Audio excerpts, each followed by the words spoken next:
नमस्कार, जय जोहार। क्या आप भी गवर्नमेंट एग्जाम्स की तैयारी करना चाहते हैं? क्या आप भी मेमोरी टेक्निक्स और ट्रिक्स के जरिए बहुत ही कम समय में स्मार्ट स्टडी करना चाहते हैं? क्या आप चाहते हैं कि सीजी व्यापम टॉपर आपको पढ़ाए? तो डाउनलोड करिए योगेंद्र साहू क्लासेस ऐप। यहाँ 10 से अधिक गवर्नमेंट एग्जाम्स क्रैक करने वाले और सीजी व्यापम टॉप करने वाले योगेंद्र सर सीजीपीएससी और सीजी व्यापम के अंतर्गत होने वाले सभी एग्जाम्स की तैयारी कराएं। तो डाउनलोड करिए Yogendra Sahu classes app to be the best, learn from the best.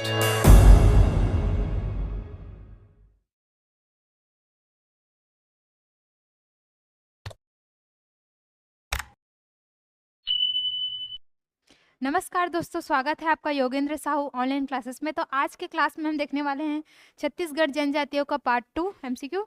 ठीक है, पिछले क्लास में भी हम लोगों ने जनजाति से रिलेटेड ही एमसीक्यू किया था, 20 क्वेश्चन। आज भी हम लोग 20 क्वेश्चन करेंगे।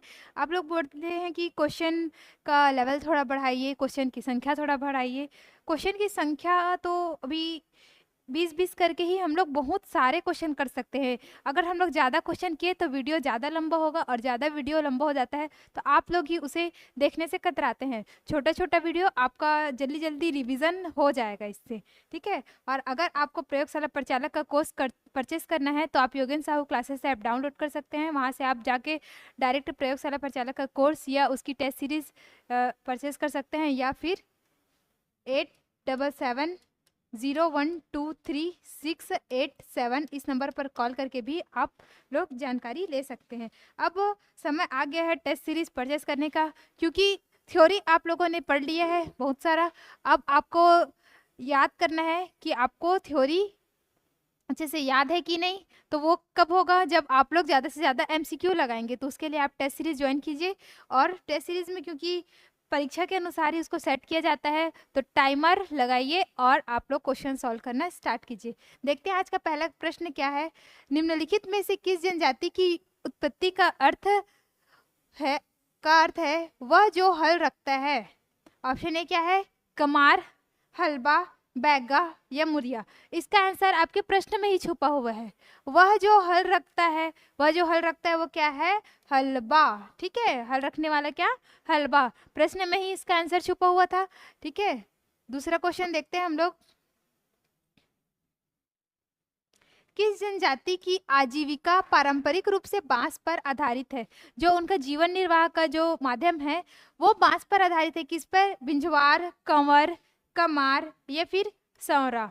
तो किनका आजीविका बांस पर आधारित रहता है? तो वो है कमार जनजाति। कमार जनजाति बांस शिल्पकार रहते हैं। ये लोग बांस से टोकरी और अन्य प्रकार के बर्तन बनाने का काम करते हैं। कौन सी जनजाति? कमार जनजाति। अब बाकी जब जनजाति दिया है सवरा जनजाति, तो सवरा जनजाति क्या काम करती है? तो ये सांप पकड़ने का कार्य करती है। ठीक है, सांप पकड़ने का कार्य कौन करती है? सवरा जनजाति करती है। कंवर जनजाति क्या काम करती है? तो कंवर जनजाति सैन्य कार्य करने का कार्य करती है। सैन्य कार्य करने का कार्य करती है। और कमार क्या काम कर रहा था? तो बांस शिल्पकारी का काम कर रहा था कमार। सवरा सांप पकड़ने का और कंवर सैन्य कार्य का। ओके, तीसरे क्वेश्चन की ओर बढ़ते हैं। तीसरा क्वेश्चन क्या कहता है? आदिवासियों में प्रचलित मान्यता अनुसार घोटुल की उत्पत्ति किसने की थी? जो युवा गृह रहता है जनजातियों में उसको बोलते हैं क्या? घोटुल। खास तौर पर मुरिया जनजाति का जो युवा गृह रहता है उसको घोटुल के नाम से जाना जाता है। तो घोटुल की उत्पत्ति किसने की थी? बूढ़ादेव ने, भूमदेव ने, लिंगोपेन ने या फिर सीमादेव ने? तो घोटुल की उत्पत्ति माना जाता है लिंगोपेन देव से। लिंगोपेन ने ही घोटुल की उत्पत्ति की थी, ऐसा जनजातियों में मान्यता प्रचलित है। तो आंसर क्या हो जाएगा? Lingopen, option C.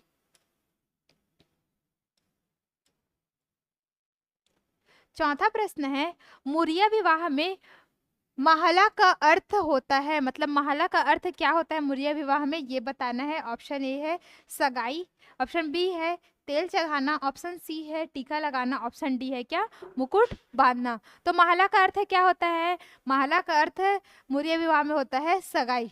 जैसे कि आमतौर हम लोग के साइड भी हम लोग देखते हैं कि शादी से पहले सगाई होता है, इंगेजमेंट रिंग सेरेमनी जिसको बोलते हैं। तो उसी को मुरिया जनजाति में वो लोग क्या बोलते हैं? महला बोलते हैं। किसको? सगाई को।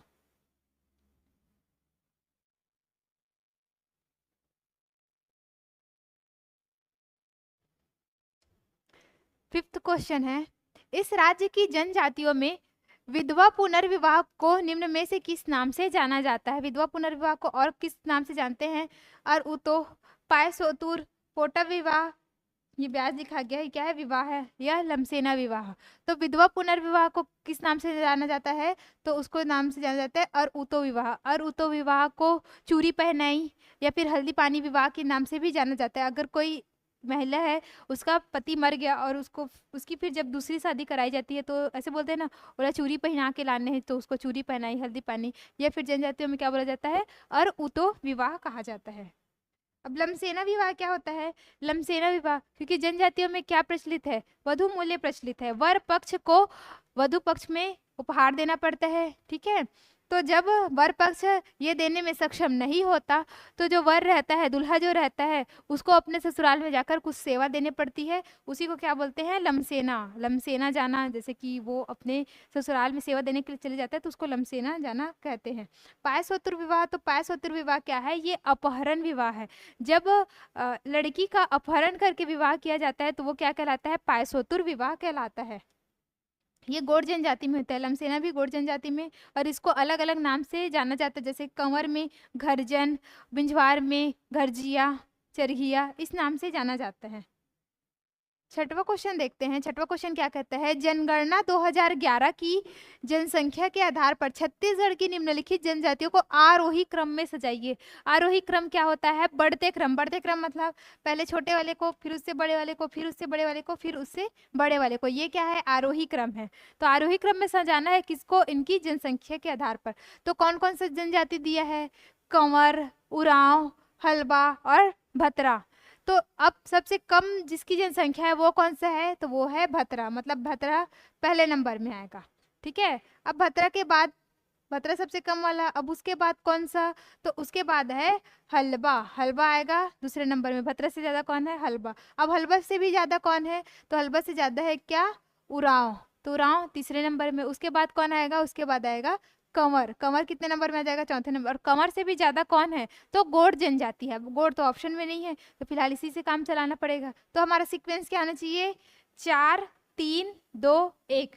4 3 2 1 कहाँ है? ऑप्शन बी में है। तो ऑप्शन बी क्या हो जाएगा? हमारा करेक्ट आंसर हो जाएगा।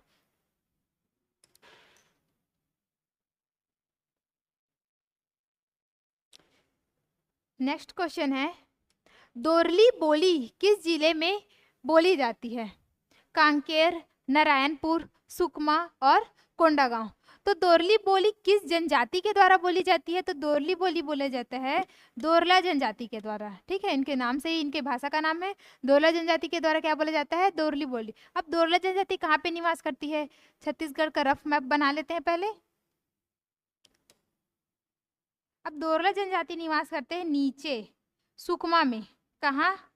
सुकमा में। अब सुकमा में जब दोरला लोग निवास करते हैं तो दोरली बोली भी किस जिले में बोला जाएगा? सुकमा जिले में ही ना। तो ऑप्शन सी क्या हो जाएगा? इसका करेक्ट आंसर हो जाएगा। दोरला सबसे नीचे में रहता है।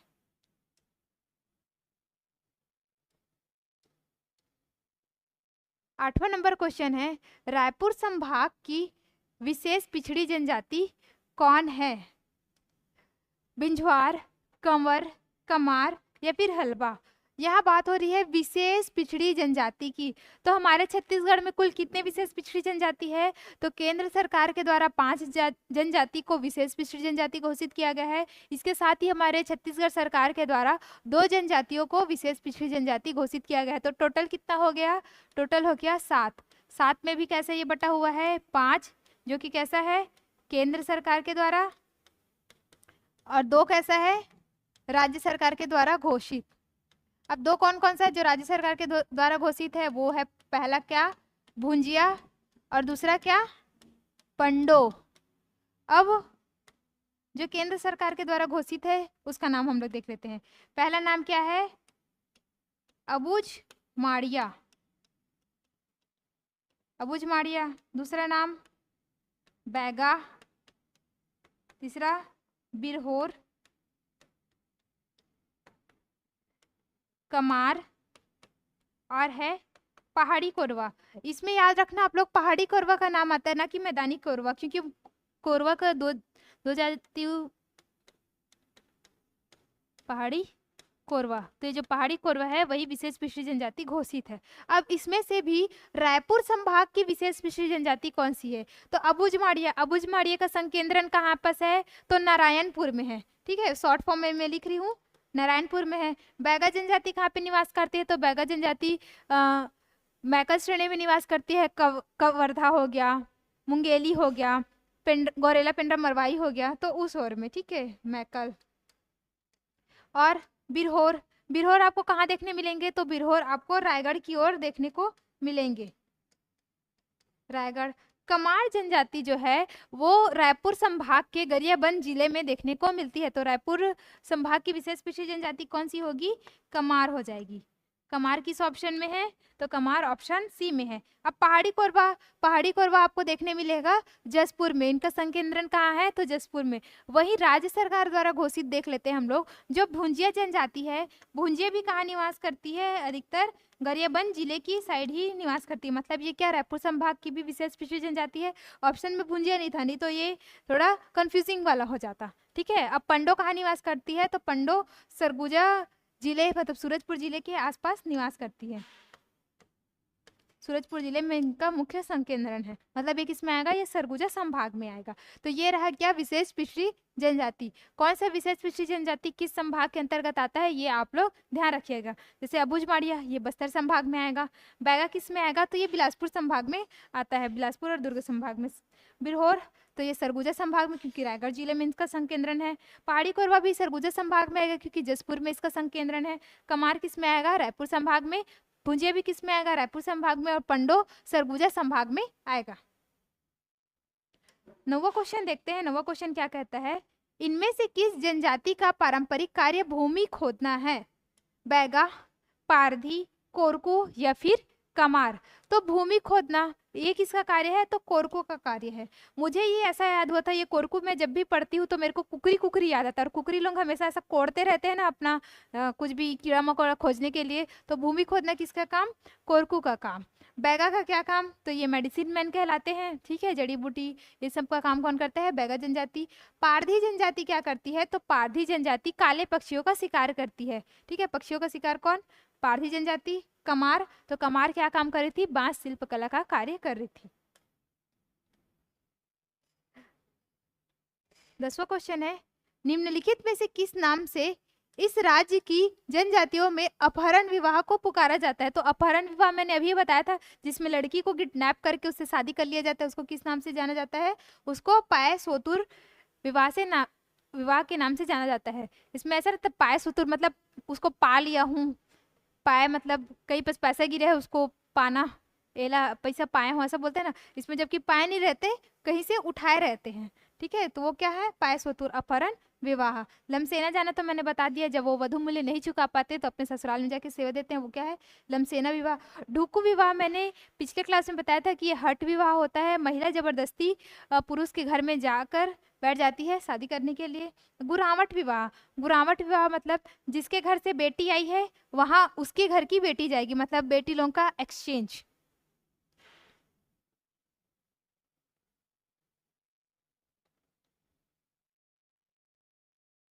अब आप लोग अपनी पढ़ाई में बिल्कुल भी ढील मत दीजिए, समय आ गया है अब अच्छे से कमर कस के पढ़ाई करने का, क्योंकि सामने पीएससी प्री भी है और कभी भी अब एग्जाम होने के नोटिफिकेशन अब आ सकते हैं। तो आप लोग बिल्कुल तैयार हो जाइए सभी के सभी, और क्वेश्चंस प्रैक्टिस करते रहिए। वीडियो में लास्ट तक बने रहिए, और ज़्यादा से ज़्यादा हमारे वीडियो को दोस्तों के साथ शेयर कीजिए, कमेंट कीजिए, और वीडियो अच्छे लगे तो वीडियो को लाइक भी कीजिए। निम्नलिखित में से किस समाज वैज्ञानिक होगा ने इस राज्य की मूरिया जनजाति में प्रचलित घोटुल प्रथा का गहन अध्ययन किया है? Shyamacharan Dube, Verrier Elwin, GS Ghurye या इरावती करवे? किन्होंने घोटुल का अध्ययन किया? तो वेरियल एल्विन ने। और इन्होंने बुक भी लिखा है, the Muria and their Ghotul. उन्होंने घोटुल का विस्तृत अध्ययन किया और बुक लिखा उनके घोटुल के बारे में। घोटुल क्या होता है? तो मुड़िया जनजाति का युवा गृह होता है, जहां उनको सामाजिक शिक्षा दी जाती है, उनको जीवन साथी चुनने का मौका दिया जाता है, इसके साथ में उनको आने वाले जीवन के लिए तैयार किया जाता है। घोटुल में अक्टूबर माह में मनाया जाने वाला त्योहार जिसमें घोटुल की सभी मोटियारी दूसरे घोटुल में जाती है उसे कहते हैं। अब मोटियारी क्या होती है? अब घोटुल होता है एक मेन घोटुल। अब घोटुल में क्या रहेगा? मेल भी रहेंगे और फीमेल भी रहेंगे, ठीक है। तो जो जितनी लड़कियां रहेंगी वो क्या कहलाती है? वो मोटियारिन कहलाती है। लेकिन फीमेल की जो हेड रहेगी, हेड क्या कहलाती है? बेलोसा कहलाती है, ठीक है। अब जितने भी पुरुष रहेंगे, पुरुष सदस्य रहेंगे, वो क्या कहलाएंगे? वो चेलिक कहलाएंगे, चेलिक कहलाएंगे। और इनका जो हेड रहेगा वो क्या कहलाएगा? सिरेदार कहलाता है। राइटिंग अगर समझ में नहीं आ रहा होगा तो जो मैं बोल रही हूँ उसको आप लोग सुन सकते हैं, ठीक है। लड़की लोग क्या कहलाते हैं? मोटियारिन, उनकी हेड क्या कहलाएगी? बेलोसा। लड़के लोग क्या कहलाते हैं? चेलिक, और उनके हेड जो क्या कहलाते हैं? वो सिरेदार कहलाते हैं। तो अक्टूबर माह में घोटुल में ऐसा कौन सा त्योहार मनाया जाता है जिसमें सभी मोटियारिन एक घोटुल से दूसरे घोटुल में जाते हैं? उसको क्या कहते हैं? कारा पंडुम, कोरे पंडुम, नूना दारे पंडुम या फिर कोरता पंडुम। तो उसे कहा जाता है नूना दारे दाना पंडुम, ठीक है। नूना दारे दाना पंडुम, इसी में मोटियारी एक घोटुल से दूसरे घोटुल में जाती है। शिकारी जनजाति का परंपरागत कार्य क्या है? तो आप लोग शिकारी जनजाति देख के ये मत मार लेना कि ये लोग पक्षियों का शिकार करते होंगे या फिर और कुछ शिकार कार्य करते होंगे। शिकारी जनजाति का कार्य दूसरा है। तो वो कार्य क्या है? तो वो लोग करते हैं चटाई और झाड़ू निर्माण का कार्य। जो छीन का पति रहता है ना, उसे वो लोग चटाई और झाड़ू निर्माण का कार्य करते हैं। कौन? शिकारी। जबकि पक्षियों का शिकार कौन कर रहे थे? तो पारधी जनजाति करी थी। अब धातु शिल्प, कांस्य शिल्प कौन करता है? तो वो पंडो जनजाति करती है। काष्ठ शिल्प, काष्ठ मतलब लकड़ी वाला, वो कार्य कौन करता है? तो वो लोग मुड़िया जनजाति के लोग करते हैं, ठीक है। उनकी कंघी कला फेमस है। नेक्स्ट है, निम्नलिखित पेय पदार्थों में कौन सा जनजातीय पेय पदार्थ नहीं है? ठीक है, ये है नहीं है मैं पहले अच्छे से मार्क कर लीजिएगा तभी बनाइएगा, ठीक है। तो कौन सा पेय पदार्थ नहीं है? कोस्मा, धेरसा, हड़िया या फिर ताड़ी। कौन सा नहीं है? तो धेरसा नहीं है। धेरसा क्या है? धेरसा एक त्योहार है जो पहाड़ी कोरवा के द्वारा मनाया जाता है। कोस्मा पेय पदार्थ किस का है? तो कोस्मा पेय पदार्थ उरांव का है। हड़िया किसका है? तो हड़िया पहाड़ी कोरवा का है। और ताड़ी किसका है? तो ताड़ी बैगा जनजाति का पेय पदार्थ है, ठीक है। ताड़ के वृक्ष से प्राप्त किया जाता है इसको।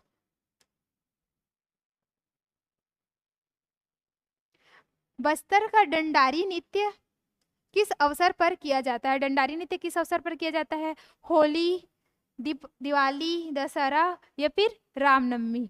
तो डंडारी नृत्य कब किया जाता है? तो डंडारी नृत्य किया जाता है होली के अवसर पर, ठीक है। इसमें एक गांव से दूसरे गांव में जाकर भी नृत्य करते हैं, जैसे कि सैला नृत्य डंडा नृत्य में करते हैं।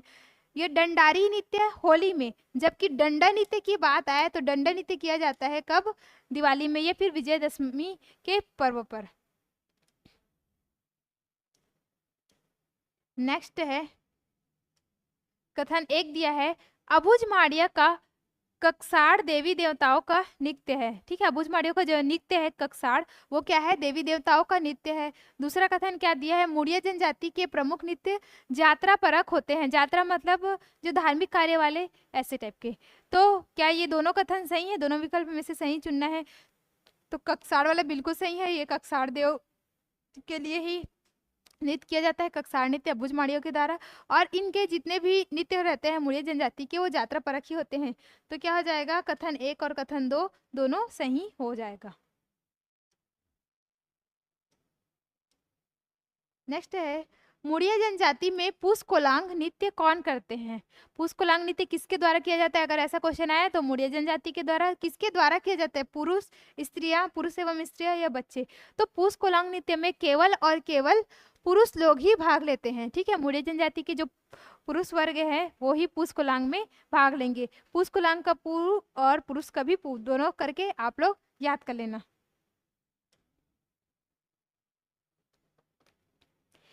इस राज्य की जनजातियां पारलौकिक शक्ति के रूप में निम्नलिखित में से किसे स्वीकार करती है? बड़ा देव, बूढ़ा देव, बोंगा देव और टोटेम। तो यहाँ की जो जनजाति है वो सुपर नेचुरल पावर पर बिलीव करती है, ठीक है। तो उसको किस रूप में लोग स्वीकार करती है? तो वो लोग सुपर नेचुरल पावर को बोंगा देव के रूप में क्या करती है? स्वीकार करती है। बोंगा देव को आप लोग याद रखिए, बूढ़ा देव उनका प्रमुख देवता होता है। और टोटेम से क्या तात्पर्य है? तो जो उनका गोत्र रहता है वो टोटेम रहता है, ठीक है। गोत्र किससे रिलेटेड है? टोटेम से। अब इधर लोक नृत्य दिया है और इधर जनजातीय दिया है। कौन सा लोक नृत्य किस जनजाति के द्वारा किया जाता है, इसको हमको क्या करना है? सुमेलित करना है। तो हुल्की पाटा, हुल्की नृत्य किसके द्वारा किया जाता है? तो हुल्की पाटा किया जाता है मुड़िया जनजाति के द्वारा।